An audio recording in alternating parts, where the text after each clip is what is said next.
Okay. Good morning. As usual, we have the fun getting the technology started. As Rolf said, I am Andy Dobson. I am from Princeton. Originally, I'm from Scotland, which means that my French is execrable. It's tout French with a Glaswegian accent, so it's not understandable in any language.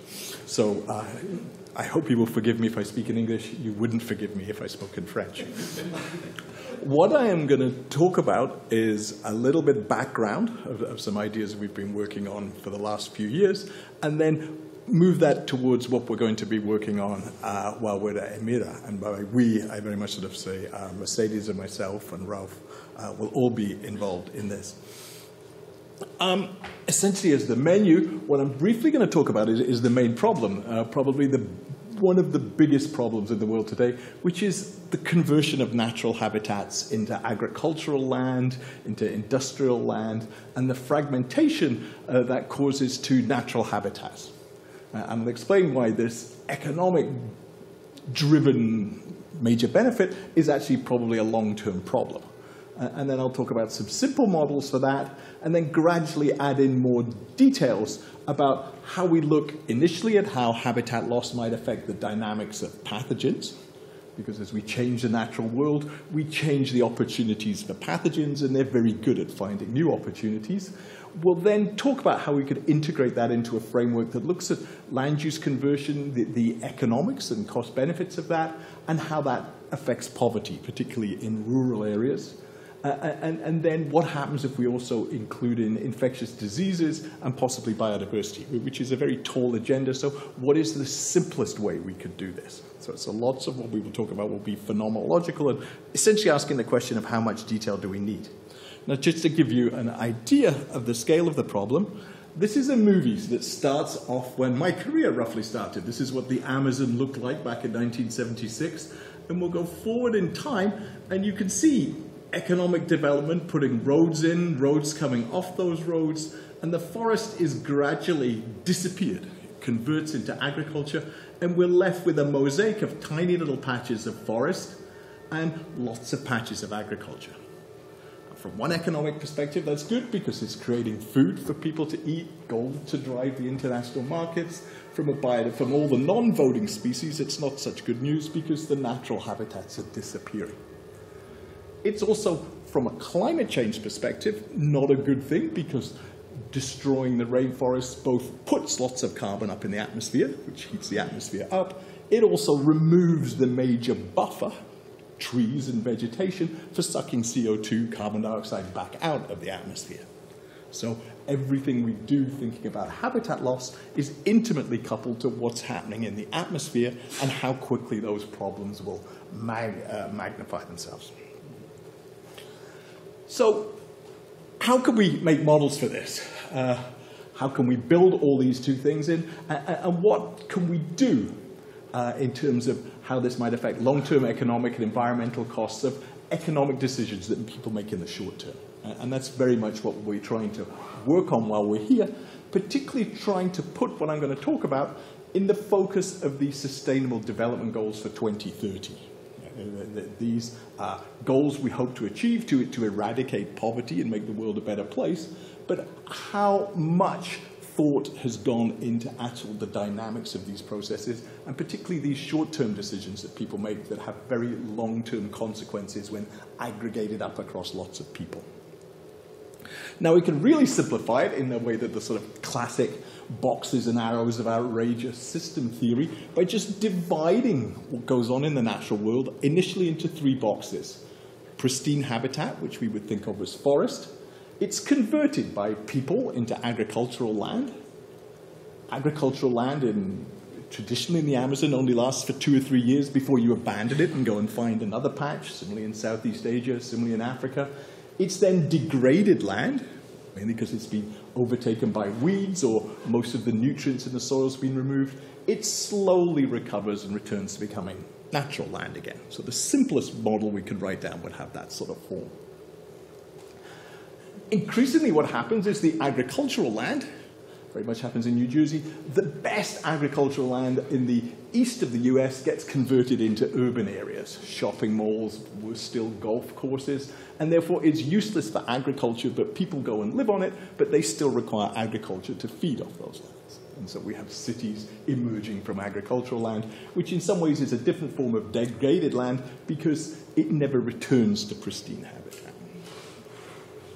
Now that curiously has very similar mathematical properties to the models we've looked at for about the last century. These were first written down in about 1927 that look at the dynamics of a childhood disease.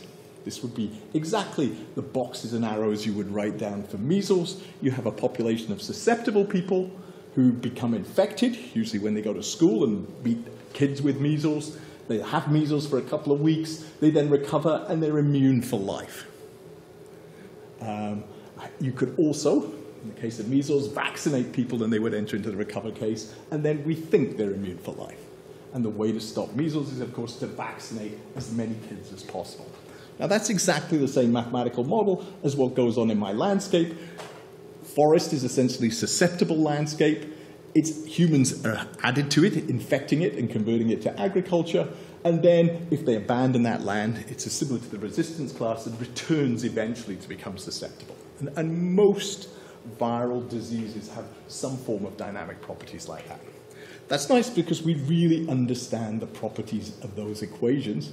So I was told not to write anything technical down, but just these are relatively simple equations. There's not tons and tons of big terms here, and we can solve them all analytically to give us a graph that says if we know for any area of land, let's say 10,000 square kilometers, if we know the length of time it lasts under agriculture along the bottom, and how the transients through time are, as we add humans to a landscape, through time of the order of a century, the forest will disappear.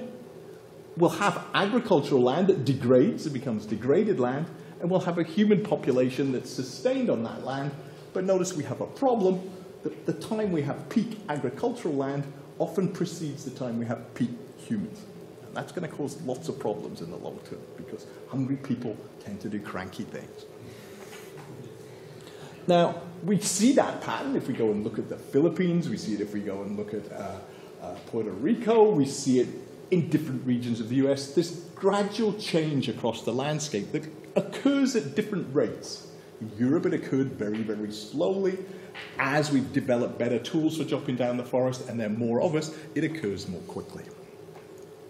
And indeed, you could work out just from those equations, if you know the time under agriculture, the speed of succession, the rate at which agricultural land recovers, what amount of forest you have left. The longer land lasts under agriculture, the less forest you have left. You can see that in Europe. The more rapidly it recovers, the more forest you have, but the less land you end up under agriculture. So those things give you those properties. What is that going to do to the different types of species that live in there? So let's initially look at my favorite set of species. These are infectious diseases. Essentially, that dynamic process, as you go from pristine land to a converted land, means that you'll lose the species that live in the forest and replace them with agricultural species. But one of your big worries is disease transmission from species that live in the forest into species that live in the agricultural land. Well, my particular worry is disease transmission from the agricultural land back to the native land, further putting pressure on the wild species. Now, notice one important thing there is that the rate of disease transmission is likely to be a function of the length of the perimeter. So as we fragment natural habitats, we make a bigger and bigger perimeter, and the length of that perimeter will determine rates of disease transmission. So we can have two different types of diseases. Essentially here we've got diseases on the left, which would be things like viral diseases like Ebola, which is the sort of scary one we worry about coming out of the forest. On the right, we would have a vector-borne disease. Essentially, for different relative rates of transmission, the likelihood of the pathogen passing over is at that time when the perimeter between the converted land and the non-converted land is at a maximum. But it's slightly more subtle than that, because if we look at the size of the epidemics, The probability of an outbreak always peaks between about 20% of land conversion and 80% of land conversion. But in a stochastic simulation, where we take into account probabilities, the relative size of the epidemic doesn't peak until about 80% of land conversion. So as we further and further increase the amount of land we're converting, the risk of an epidemic occurring gets relatively constant, but the size of it gets bigger and bigger. And for things like Ebola, that's very much what we're beginning to see now. So it is kind of disconcerting. So you could look at the relative size of different epidemics, and you can see once you're up to this 90%, you've still got a chance of it not occurring. The chance of it not occurring is as big as it occurring, but if it occurs, it's much bigger when at the sort of 50% conversion, when you have highly likely to occur, but not very big. Here, it's very likely not to occur, but if it does occur, it's going to be huge. And that's a sort of disconcerting thing you would want to work into policy, both for human diseases and for pests of agriculture and for pests of livestock. Now, we can extend that formula, again, not getting too technical, but we know that lots of animals' births and death rates and rates of transmission will all scale with the body sizes of those animals. There's this wonderful allometric scaling laws that we've worked a lot on at the Santa Fe Institute, where both Mercedes and I are faculty, that you can, if you know the body size of an animal, you can know how long it'll live for, what its birth rate is, what's the rate at which it transmits diseases. And we also know what the relative population size is, so as habitats get fragmented, the community of animals that can live in those patches changes systematically. In a big patch of habitat, you have lots of species, with the biggest ones at low abundance, the smallest ones at high abundance. As you systematically destroy, you end up with many less species and mainly small species. And we can actually see that empirically. These are just data confirming that theoretical relationships. In big patches, you have lots of species that do lots of things. As you go to smaller patches, you just have a high abundance of small things like rats and mice, which are wonderful things for giving us diseases. So that's another problem with all this fragmentation. And you can sort of do some calculations, I'll skip over, about which types of diseases you should be worried about as this fragmentation proceeds. Now, these get us to asking a bunch of questions. What are the underlying mechanisms here, and how will they affect human well-being and the viability of agriculture? So we don't only receive nasty things from the environment. In fact, there's a huge momentum in ecology looking at what's called ecosystem services. Those are the services provided by the natural world to the human economy. Things like cleaning water, cleaning the air, pollinating crops, providing fresh water. They're provided by different types of species, and those different types of species will go extinct at different rates as we convert land. So as you can see, if it's dependent on body size, things like lions and elephants will go extinct quite quickly because they have big habitat requirements. The smaller things, like plants and bacteria and decomposers, will disappear at a different rate. So we will lose ecosystem services in a different relative rate as we reduce habitat. And sort of getting at the economic benefits they provide will change systematically. And I guess the best one to think of, which is something I'll be working on the first month while I'm here, is, of course, as we go through our 3 boxes, one of the key things that's provided as an ecosystem service is water. We tend to think of water as coming from rain, which is true, but water falls on land that is both agricultural land, where it irrigates crops, it causes floods if it falls too quickly. If it falls into forests, it gets held by those forests, stored in there, and slowly released into rivers, which then can be used to provide irrigation for crops, water for human habitation, etc. So it's probably the major ecosystem service. We were hoping there was going to be a new international treaty at the United Nations General Meeting last year, and then we were hoping it would happen again this year, but it keeps getting put off for all the other more egotistical problems that the UN is messing around with at the moment.